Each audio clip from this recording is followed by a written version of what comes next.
Alrighty, welcome back to Hit the Gap for 2024. Bit of a season preview podcast. How you doing, Mitchy? How was the off season for you? You know what? The off season was actually pretty good. It just feels good to be back straight away. I mean, I don't know about you, but that off season does get pretty brutal towards the end of it when there's no footy, So Yeah, it's a bit it's rough. bit average not being able to finish work for the week and rely on a bit of football or some sort of rugby league media. Just literally anything to do with rugby league. Really, there's having no rugby league really does suck. Outside of podcasts and that run over the off season, yeah, it is very scarce anyway. It does seem. There's been a little bit happen, I guess, on the off season, right? Fair few changes in terms of signings and whatnot. A couple coaches announced. Well, I mean, they were announced toward the end of last season, so this will be their first season with clubs. You got Des Hasler at the Titans and Flanagan at the Dragons are probably your two main ones, I guess. Probably the two big ones, anyway. Yeah. Yep.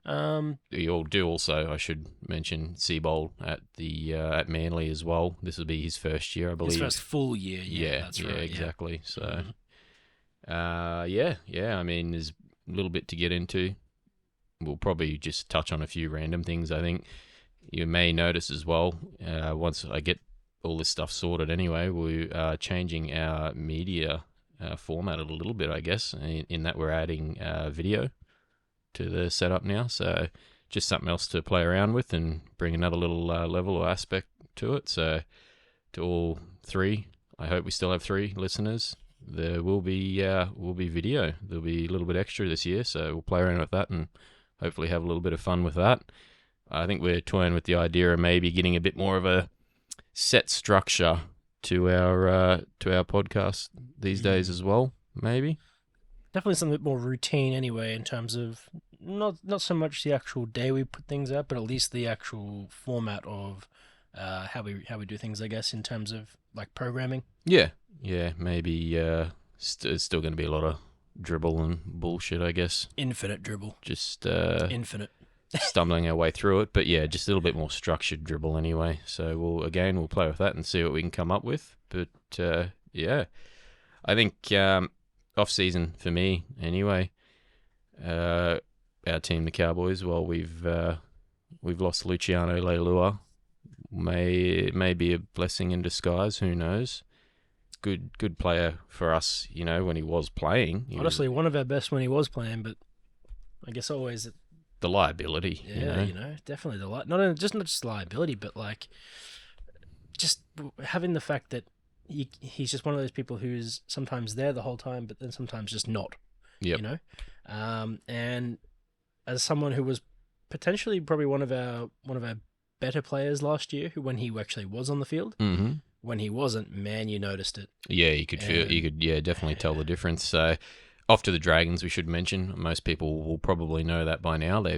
Dragons have picked him up. Back to, I think that's where he started, actually, if I'm not wrong about that. Yeah, I believe so, yeah. Maybe where he got his first shot at first grade was at the Dragons, and through a little bit of drama there, I think he ended up moving on to the Tigers. But that's correct, yeah. And then I think, I'm pretty sure he won't actually be starting for them either, though, as he's now got himself another breach, so he'll be off the field again for a little bit. Yeah, so one that probably benefited us to let him go. It was a mutual sort of benefit. I think he probably wanted to get back home down south and whatnot, and then we didn't want to have him sitting on the sidelines for God knows how long. The rest of his contract could even possibly be that we were paying him just to sit on the sideline again. So, keyword again. Yeah, I mean, that one, people really want to know about it. They can do their research into why, but...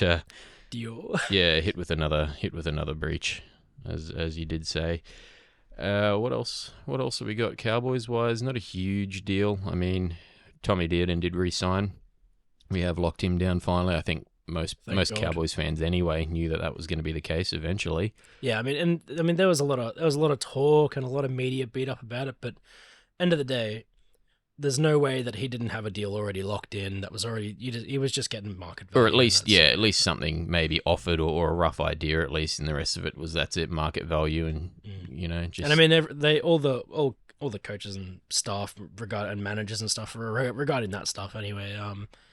it's just part and parcel with rugby league nowadays. You just shop them around and make sure they're getting, they got a good value up, and then even if you've got something locked in behind closed doors, you don't talk about it till it's time. So, yeah, exactly. It's all business. I mean, the club, it's all business for the club, so why not? Why can't it be all business for the players as well? Make the most of it. That's, probably it. I know we did pick up Viliami Vailea, is it? I might be butchering his name there. Viliami Vailea, maybe. From the Warriors. Yes. Nice bit of centre depth for us there. Which we do need a little bit more on the centre depth for sure. We obviously will have Tommy Chester back. I believe, as far as I'm aware, he's also going to be doing stuff in the centres this year, is he not? Not that I've seen just yet. I know he sort of, during the trials, I believe he may have played. Was it centres? Yeah, centres or the wing centres. You might be right, actually, from memory. He did sort of slot in there just to get a bit of game time, but good to have him back definitely as well.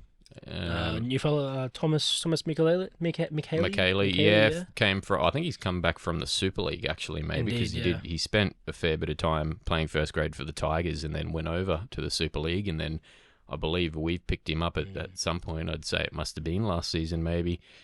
He went quite well in that second trial actually against the Raiders. He really sort of made a name for himself anyway, or I think he secured a spot in the top 30, elevated from 100%. Possibly a training trial or whatever he had to a spot in the top 30. So another great depth signing alongside McIntyre and I guess Julie on the Caffrey. topic of Super League as well, right? Clifford. And Clifford back, so this will be his first full season with us again. Not too bad of a hit out in terms of the trials and that. And I mean, after seeing what we saw from him as well in like even just Super League stuff, I think maybe he's gonna do all right now. I think now that he's got a bit of experience under his belt and he's had a bit of time to develop as a player, we'll see what he can do this time. Yeah, it was. You really saw it take its toll when he did get that run with us the first time. It was sort of toward the end of the Thurston era, and it was almost like similar to did. And actually at the Broncos, it was kind of like everything was on his shoulders, and when nothing worked out, it was like, well, why? Self-destruct. Yeah, why aren't you JT? You know what I mean? The expectation was set. The bar was pretty high for the poor fella, but like most young players that we've seen go over there, he's gone over and dominated, done real well, and probably built a bit of confidence and come back. Hopefully he can carry that into this season, and it'll be good to see where he slots in. I'd like to think he eventually gets that 14 spot permanently, just to get his game time up until, one can only imagine Townsend ends up going back down south or something like that anyway, and then he can get a bit of a full-time spot in there once he's found his way back into the team and sort of slotted in. Because that's the other thing too. Like I said, he did have that expectation on his shoulders, but there wasn't really anyone to guide him as such. I mean, Morgan was injured more than not, wasn't he? Back around then. Pretty much constantly. Yeah. Shoulder and was it shoulder? I think it was shoulder. Yeah. Yeah. So that's probably it for the Cowboys. For us, I'd say big stuff.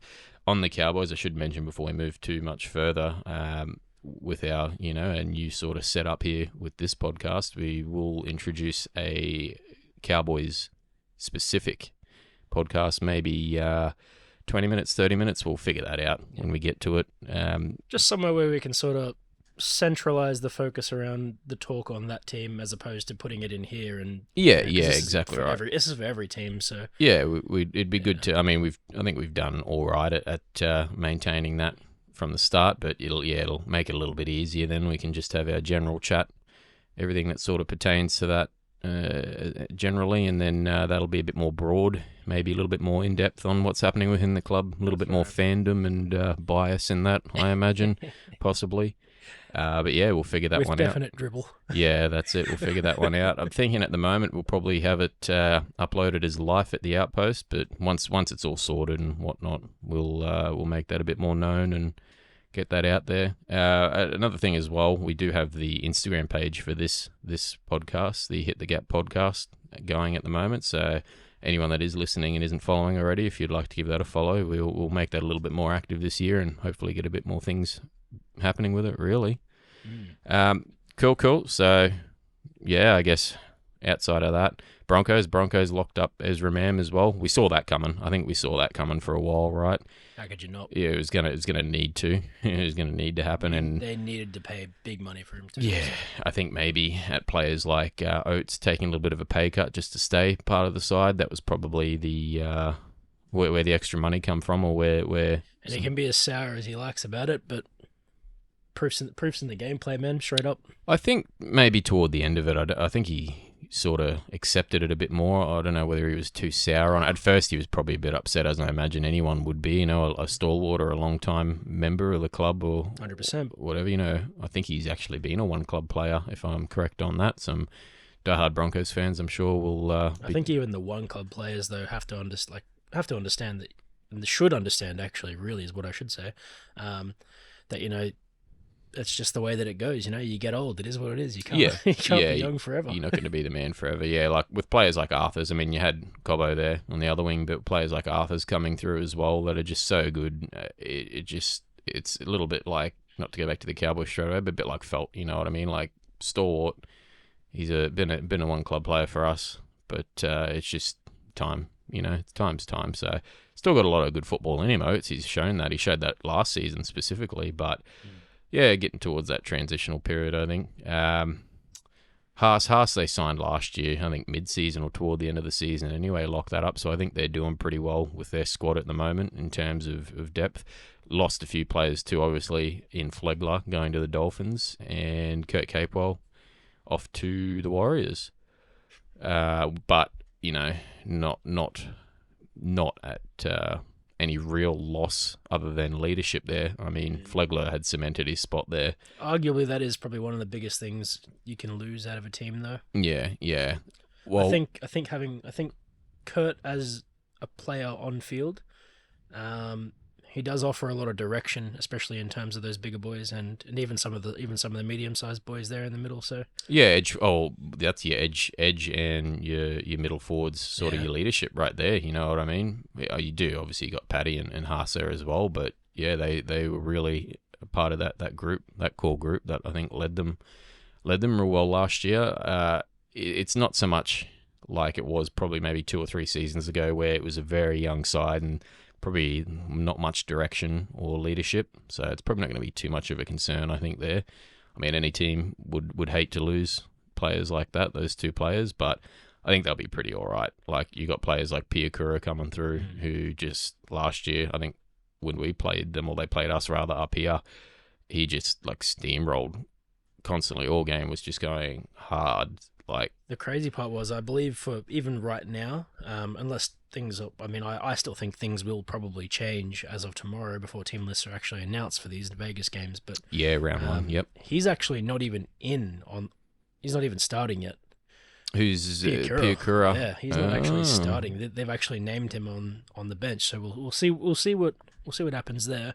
I think that'll change because I'm pretty sure someone has smoke. It'll be Smoke and Mirrors, I think, probably from Kevy. But you do, you've got that sort of 2 or 3 positions there between Marty Tapau, him, and Xavier Willison, I think, is the other one. Although I can't see Xavier taking the starting spot over either of those 2. So not at all. We'll see how that goes with them there. Speaking on that as well, round 1, the first 2 games of round 1, Vegas. It's finally upon us. It's what the talk's been about since it was first. The idea was first coined. You know what I mean? It's finally here, so we're going to see if Abdo and old St. Vlandis, if their idea is as good as they thought it would be. St. PVL. I think personally, it's obviously you're not going to blow another country out of the water with your sport when you're introducing it in the first season. It's probably going to take 4 years or so, maybe, to get it to a decent Surely spot. More. But still exciting nonetheless, just something else to celebrate in rugby league. Another little thing similar to, Magic Round or Origin, or even the international teams playing. It's just another little thing to add on. And I still think it's the right move, if not from the game's perspective in terms of getting the name out there and just having something extra for the market to gamble on. But I think outside of that alone, it's still a great sport that very athletic men and women, of course, can jump on, especially if they can't fully compete in the NFL. The NFL has hundreds of spots in teams, hundreds. They go through massive squads, and not all those people will make it. There's other codes that they can play if they want to, that are similar, at least in terms of fundamentals, and they just got to learn mechanics, I guess. Yeah. And I think there's still plenty of opportunity and plenty of potential to get more and more athletic and great players in our game, especially through the Americas. That's probably the thing too, right? Like they've got their amateur leagues or smaller leagues and that for rugby league over there at the moment, but this is going to help them grow. I know there's already been talk about the NRL teaming up with them or trying to get some sort of conference or something going, but yeah, it's just going to shed light on those more or less now and hopefully build them up. So like you said, it's going to be another avenue, junior players or you know what I mean, people that are sort of not as interested or maybe taking a bit of a break from NFL, just want to have a go in another area. We'll give them an opportunity to pull some skill out from over there and bring them over here. And Lord knows if you can even get close to NFL training athleticism, you can do some rugby league. So Yeah. you can definitely get into the league. Yep. Easy. Yeah, so that'll be one to watch tomorrow. I believe 12:30 in Queensland anyway is the kickoff for us, which will have to be sometime at night, I imagine, over there, right? I'm not too sure on the time zone difference exactly, but it'll be some point at night there. So who have we got playing? Off the top of my head, I think it may be Rabbitohs versus Manly, and then it's Broncos versus Roosters then, is it? That's correct, yep. Yep. But the big question, who you got? Tipping wise, I actually haven't submitted my tips yet, so in the tipping comp, I'm telling everyone to make sure they got their tips in, but I haven't finalised mine yet. I think initially, without looking at team lists and whatnot, and just going based on form, I think I've got to tip Broncos and then got to tip the Rabbitohs. Rabbitohs, I mean, Broncos, they speak for themselves. You know, form of both sides last year, toward the end of last year, and considering there hasn't been any major changes or anything, super big changes yet, I think you got to go Broncos with that. But I think Rabbitohs as well, getting Jackie Whiten in there in the centres. That's just another strike centre, another strike player with a lot of experience into the squad. I think they're probably just going to shore themselves up. I think hopefully for their sake, you know, they're going to shore themselves up a bit against Manly, who they have gotten a few good players as well themselves. I mean, Brooks is going to have his first year there with them in the halves. That's going to be pretty cool to watch too. It will. It'll be interesting. I do hope for his sake he does have a good run, but please make it so that the barbecue was not worth it. Yep. But don't justify the barbecue, bro. Yeah, I think yeah.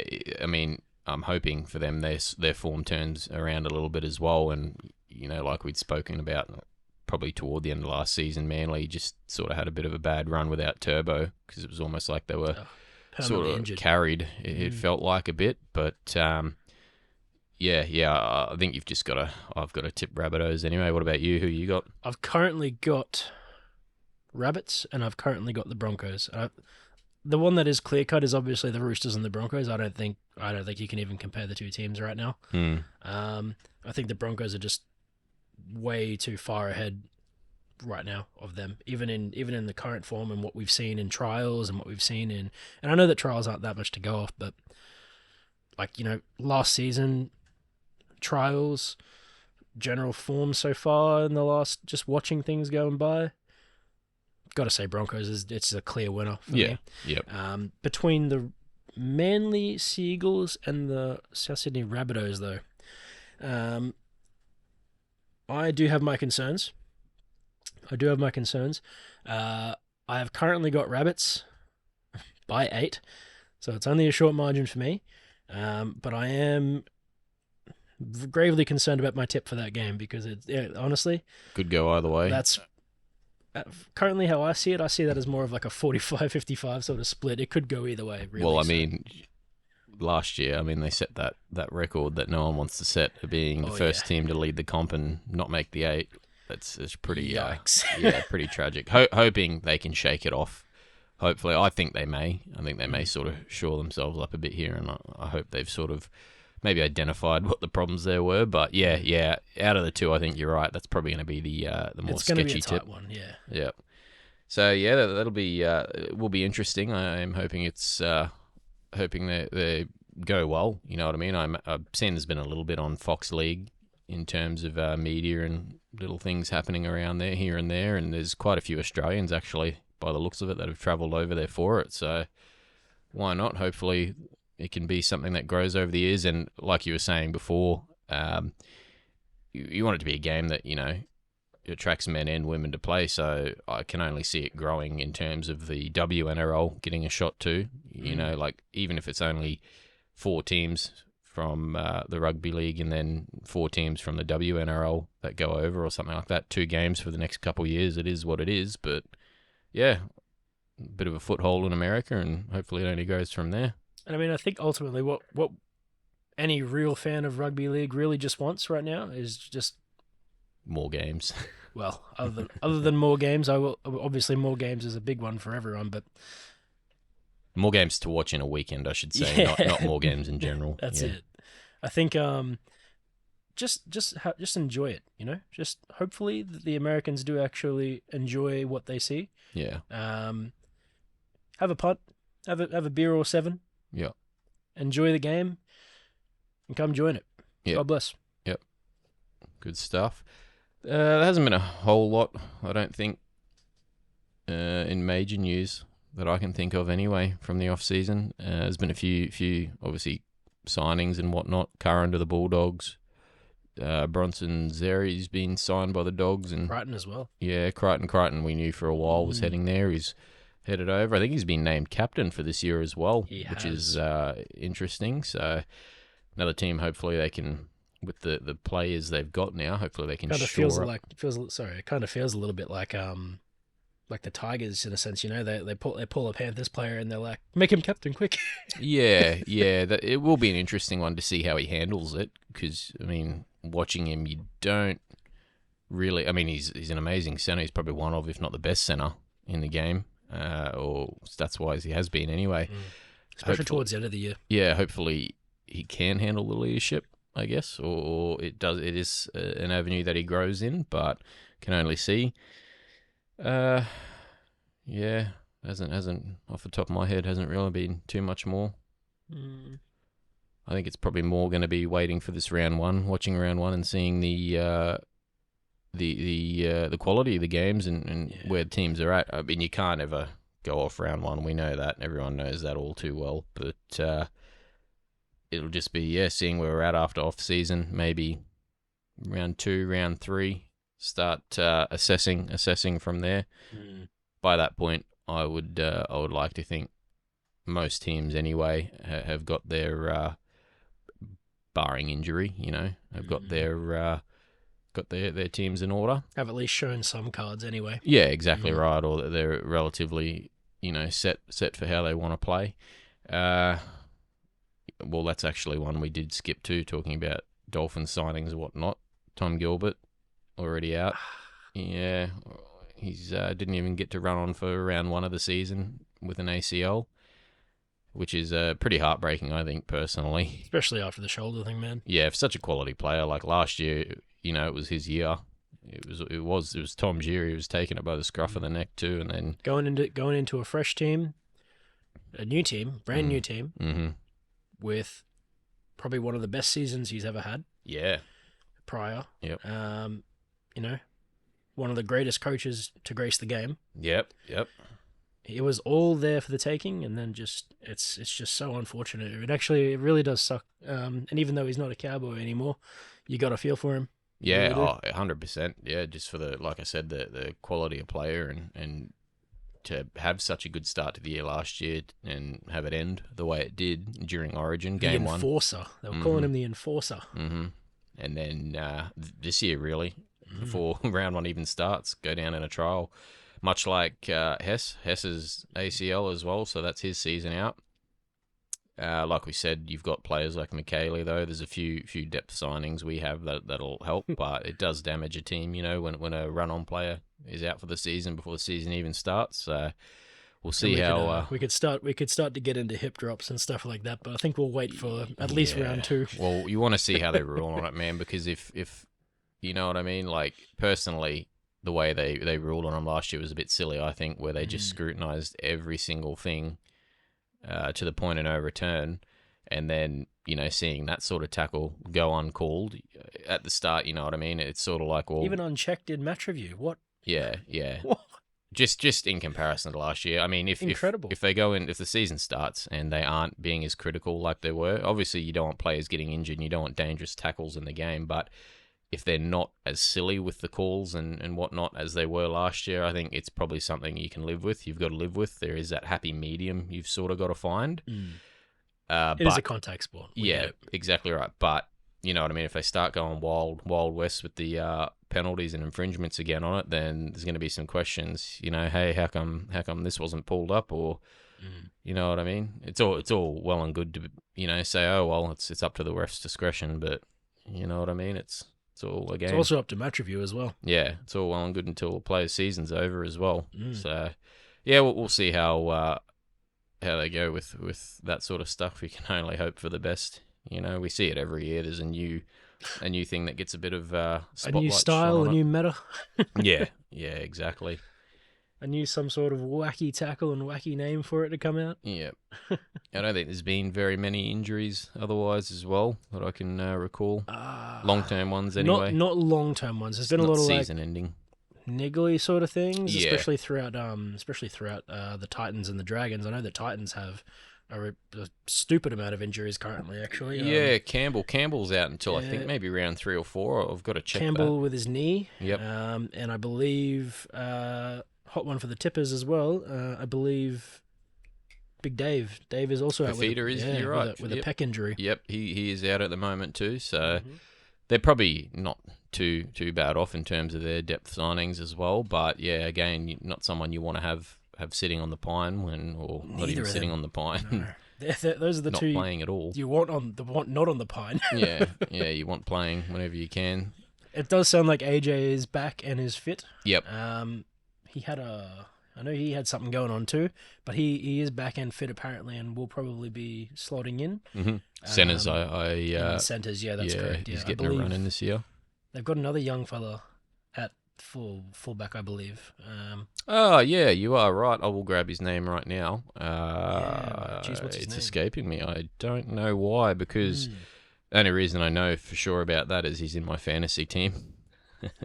Sounds like a good choice. Keanu Keeney as well. Yeah. That's who it is. He's filling in for Campbell. I imagine it'll be for at least the first 3 or 4 rounds until Campbell's back. You know what I mean? So we'll see how he goes. By all reports, he's been pretty well. I mean, even trials and whatnot, he's done pretty well. So, and personally, I think it's a great decision to not rely on the fact that you've got AJ Brimson and put him in fullback. I think keeping him in centers and keeping his mindset wholly and solely focused on centers is a fantastic decision. Yeah, yep. I think assume that you have Campbell and assume that nothing else. So I mean, it's a similar situation with Val, right? Like Val came back and wanted to play fullback, and he has the football ability to play fullback, but he just never really locked it down. Never really had the body type, in my opinion, either. Yeah, I don't think so much.